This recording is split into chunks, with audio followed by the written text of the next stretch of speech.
तो क्या हाल चाल है बेरोजगार हो। वापस आ चुका है आपका भाई असुरा एक्सप्लेनर एक नई मानवा को लेकर, जिस मानवा में एक्शन और कॉमेडी दोनों है। तो जल्दी से वीडियो को लाइक कर दो और चैनल को सब्सक्राइब कर दो। इस मानवा में अपना एमसी पास्ट में रीइंकार्नेट हुआ है, क्योंकि प्रेजेंट में वो किसी कारण की वजह से मर जाता है। अब हम देखेंगे कि क्या वो उसी लेवल पे दोबारा पहुंच पाता है दोबारा से कल्टीवेशन करके। तो चलिए वीडियो को स्टार्ट करते हैं। मानवा की स्टार्टिंग में हमें दिखाया जाता है कि मौसम तो इतना गार्डन गार्डन हो रहा था और चारों तरफ बिजलियां कड़क रही थी, बारिश हो रहा था और ऐसा लग रहा था कि आज जंगल डूब ही जाएगा। और हम देखते हैं कि अपना एमसी एक पेड़ के नीचे उस बारिश से बचने के लिए सिग्मा मेल पोज में बैठा हुआ था और वो अपने पेट को खाना भी खिला रहा था। लेकिन तभी उसके शांति में भंग डालने के लिए एक पापा की परी स्कूटी पे नहीं घोड़े पे आती है और अपने एमसी पे कीचड़ का पानी उछाल के भाग जाती है। तभी अपना एमसी कहता है, इस बहन की लौड़ी के साथ क्या गलत है, इसने मेरे ऊपर पानी क्यों उछाल दिया। तभी सीन शिफ्ट होता है, हम उस लड़की का सीन देखते हैं जो पलट के अपने एमसी को देखती है। उसके बाद वो अपने घोड़े से कहती है चलो, लेकिन उसे क्या पता था कि उसकी फील्डिंग पहले से ही सेट है, क्योंकि पहले से वहां पे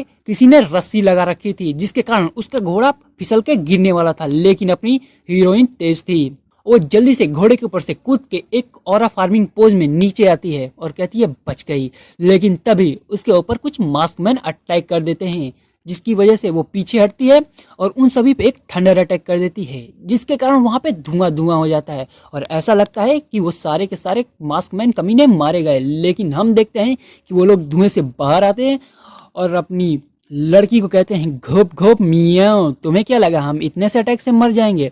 और वो लोग बचे थे क्योंकि उनके पास एक तालिस्मान वाला शील्ड था। उसके बाद सीन शिफ्ट होता है, अपना एमसी को हमें दिखाया जाता है जो कि कपड़ा सुखाने में लगा हुआ था, क्योंकि अपनी पापा की परी ने उसका कपड़ा गंदा कर दिया था। लेकिन तभी वो देखता है कि उसके तरफ एक और घोड़ा दोबारा से दौड़ते हुए आ रहा है, जिसे देखकर अपना एमसी कहता है फिर से नहीं, अभी तो मैंने कपड़ा सुखाया था। लेकिन इस बार कीचड़ की पानी नहीं, वहां पे एक बुढ़ा आके टपकता है, जिसे उठाते हुए अपने एमसी कहता है कि अबे बुढ़े ठीक तो है ना। लेकिन वो बुढ़ा अपने एमसी का हाथ पकड़ लेता है और कहता है उस लड़की को बचा लो। फिर सीन शिफ्ट होता है और हम देखते हैं कि अभी भी वो गुंडे अपनी पापा की परी का पीछा कर रहे थे और वो कह रहे थे क्या हालचाल छमक चलो, रुको तो जरा, हमारे साथ बातें तो करो बैठ के। जिनकी बातें सुनकर अपनी पापा की परी रुक जाती है, लेकिन वो उनके लिए नहीं रुकी थी, वो नदी के किनारे रुकी थी ताकि वो नदी में कूद के तैर के भाग सके। और वो ऐसा ही करती है, वो नदी में तैर के भागने लगती है, जिसे देखकर मास्कमैन लोग कहते हैं इस छमक छल्लो को हमें बच के जाने नहीं देना, जल्दी से ब्रह्मास्त्र निकालो। और वो ब्रह्मास्त्र कुछ और नहीं, बहुत बड़ा तीर और धनुष था। उसके बाद वो लोग उस पे तीर से अटैक कर देते हैं, जिसे देखकर अपनी पापा की परी तो डर जाती है और कहती है लगता है आज मैं नहीं बचूंगी। लेकिन तभी वहां पे पानी का बवंडर आता है और उस तीर को तोड़ देता है। फिर अपनी पापा की परी पीछे मुड़ के देखती है तो अपना एमसी थलपति विजय के स्टाइल में खड़ा था, वो भी एक बोट पे, और उसके पीछे वो बुढ़ा भी था जो बोट को चला रहा था। और वो बुढ़ा कहता है मिस जल्दी से बोट पे आ। उसके बाद वो पापा की परी बोट की तरफ तैरने लगती है, जिसे भागते हुए देखे वो मास्कमैन लोग कहते हैं ये तो छमक छल्लो भाग रही है, जल्दी से उस पे तीरों से अटैक करो। लेकिन अपना एमसी कहता है कमीनो क्या तुम मरना चाहते हो, मुझे इस लड़की को पटा लेने दो ना। उसके बाद वो उन लोगों पे अटैक करता है, वो भी अपने थंडर पावर से अटैक करता है।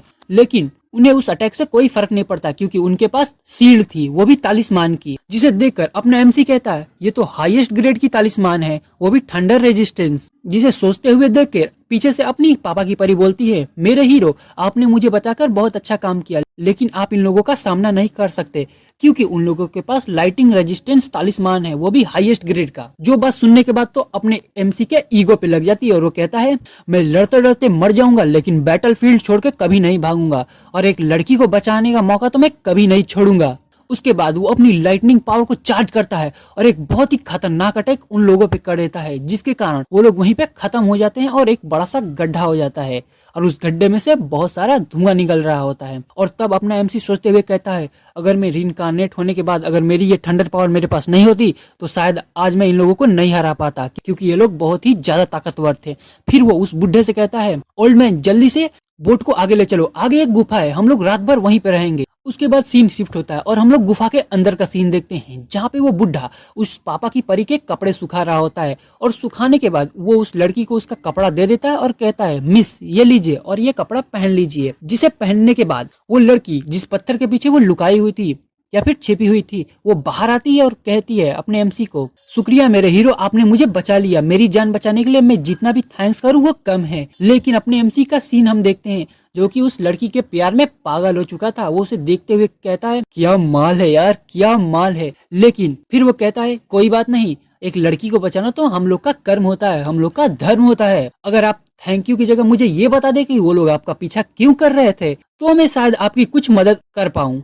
जिसे सुनने के बाद वो लड़की घबराने लगती है। तब अपना एमसी कहता है, कोई बात नहीं, अगर आप नहीं बताना चाहती तो कोई बात नहीं, आप मत बताइए। जिस बात को सुनने के बाद वो लड़की तो सब कुछ बताने के लिए मान जाती है और वो बताती है कि वो लोग हमारे फैमिली ट्रेजर के पीछे पड़े हुए थे, जो कि पहले डीमन सेक्ट का था।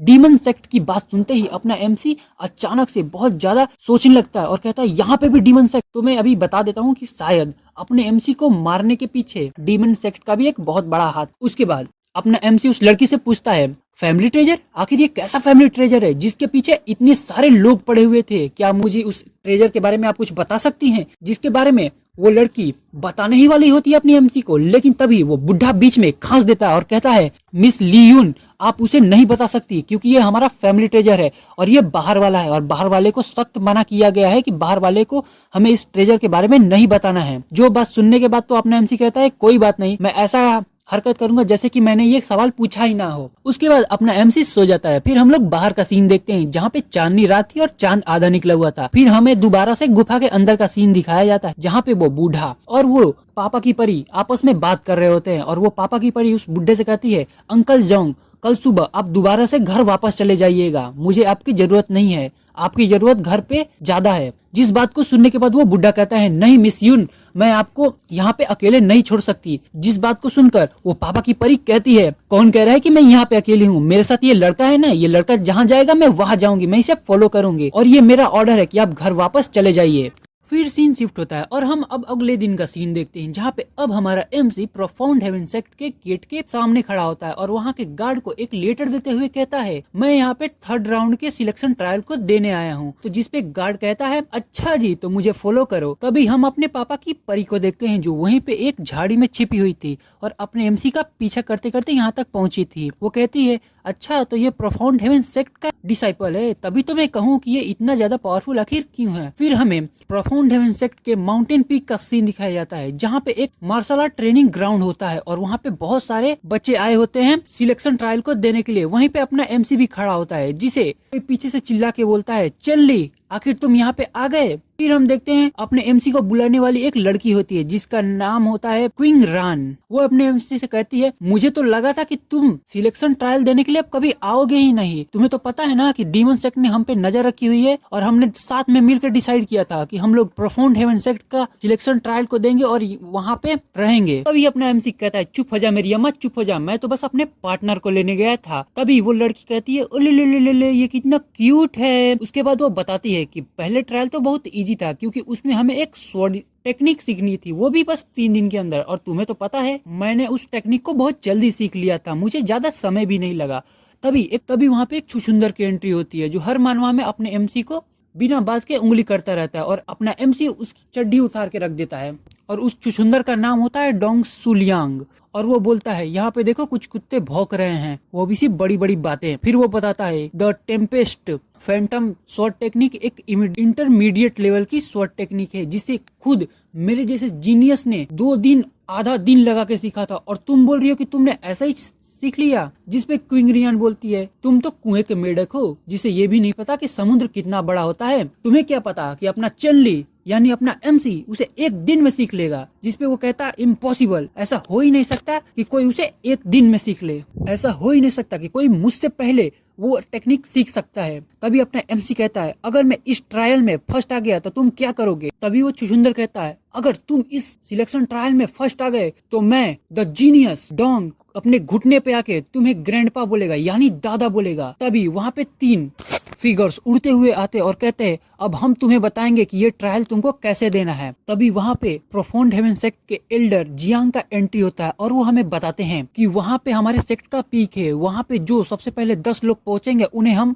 अपने सेक्ट का इनर डिसाइपल बनाएंगे। और अब मैं बता देता हूँ कि तुम्हें ट्रायल पास कैसे करना है। इस रास्ते के बीच में लकड़ी से बने बहुत सारे सोल्जर्स हैं जिनके हाथ में तलवारें हैं, बस तुम्हें उनसे बच के पीक तक पहुंचना है और तुम उनसे बचने के लिए कोई भी टेक्निक या कोई भी मार्शल आर्ट यूज कर सकते हो। तभी सीन शिफ्ट होता है और हम क्विंग नियर और अपने एमसी को देखते हैं और क्विंग नियर अपने एमसी से पूछती है, क्या तुम कॉन्फिडेंट हो कि तुम इस ट्रायल को पास कर लोगे? जिस पे अपना एमसी कहता है, लगता है मुझे फ्री का ग्रैंडसन मिलने वाला है। उसके बाद वो ट्रायल शुरू हो जाता है। ट्रायल स्टार्ट होने के बाद बहुत सारे डिसाइपल्स ऊपर की तरफ चढ़ने लगते हैं, लेकिन वो वुडन गार्ड्स उन्हें बहुत ब्रूटली मार रहे होते हैं। तभी सीन शिफ्ट होता है और हम अपने एमसी को देखते हैं जो उस ट्रायल को पास करने की कोशिश कर रहा होता है। और तभी पीछे से कुछ लोग चिल्लाते हैं, मुझे बचाओ मुझे बचाओ, जिस पे अपना एमसी कहता है, यहाँ पे कितना शोर है। तभी सीन शिफ्ट होता है और हम क्विंग रान को देखते हैं जो कि उन वुडन गार्ड से लड़ते हुए कहती है, इस लड़की को हराने के लिए इतनी ताकत काफी नहीं है, तुम्हें और ताकत चाहिए। फिर उसे याद आता है कि एमसी ने एक बुक की मदद से उसे एक टेक्निक सिखाई थी और वो उसी टेक्निक का यूज करते हुए सारे वुडन गार्ड्स को काट देती है। उसके बाद हम सीन शिफ्ट होता है और हम देखते हैं एल्डर जियांग और उसके डिसाइपल्स का सीन। उसकी एक लड़की डिसाइपल थी जो अपने मास्टर से पूछती है, मास्टर